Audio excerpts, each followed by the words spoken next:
Let's bring in someone who knows the business community in China well. Joining us now is James McGregor. Jim's the chairman of APCO Worldwide's Greater China region. He's also the former chairman of the American Chamber of Commerce in China. And Jim, what do you hear from U.S. companies just in light of all these crackdowns? Well, these are strange times in China right now. And I think what's going on actually is Xi Jinping is, going for his third term at the end of next year at the party Congress, and he's setting the groundwork for that. And he's a micromanager getting control on everybody and everything. For foreign companies, they're on the sidelines watching. I think they're worried about some of this very anti-capitalist, leftist rhetoric.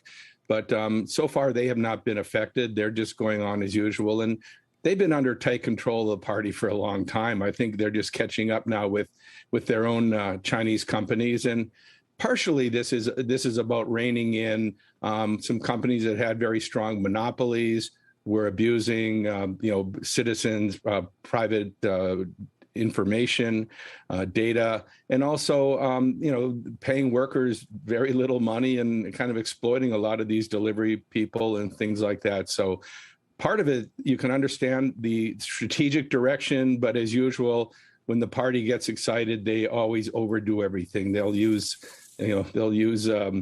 chainsaws instead of a chisel and try to fix things. What does that mean for investors? Because there was this pretty public spat this week with George Soros calling out BlackRock for offering these mutual funds for Chinese consumers. George Soros saying that pouring billions of dollars into China right now is a tragic mistake. Well, that money is Chinese money. It's not money going into China for what BlackRock's doing. It's a mutual fund of RMB. But Soros's point is well taken. Look, Xi Jinping's crackdown on these billionaires is to put them in their place and remind them that the party controls everything.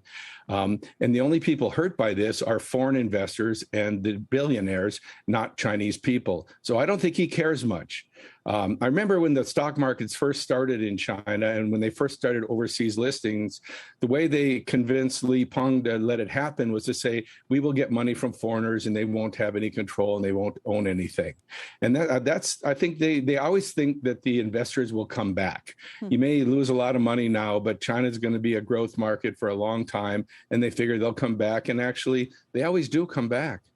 So the common prosperity theme doesn't necessarily clash with what BlackRock's offering because they're offering it to average Chinese investors? Yeah, I think they're trying to clean up their market with real wealth management. That's why they're letting in the foreign financial companies right now after a long spell of not letting them in because they need to clean up their own market and they need to really work out wealth management. The Chinese financial companies are not good at that. So whether it's wealth management for rich people or for average citizens, they're looking for foreign companies to help them do that. But at the same time, there's a political motive because they know Wall Street is very powerful in Washington. And if all these companies have a bit of market share in China that they like, they want them back in Washington pushing back against any anti-China policies. So, China, there's two kinds of foreign companies in China, those that China needs and those that need China. And you got to remember, you got to figure out where you fit in that equation.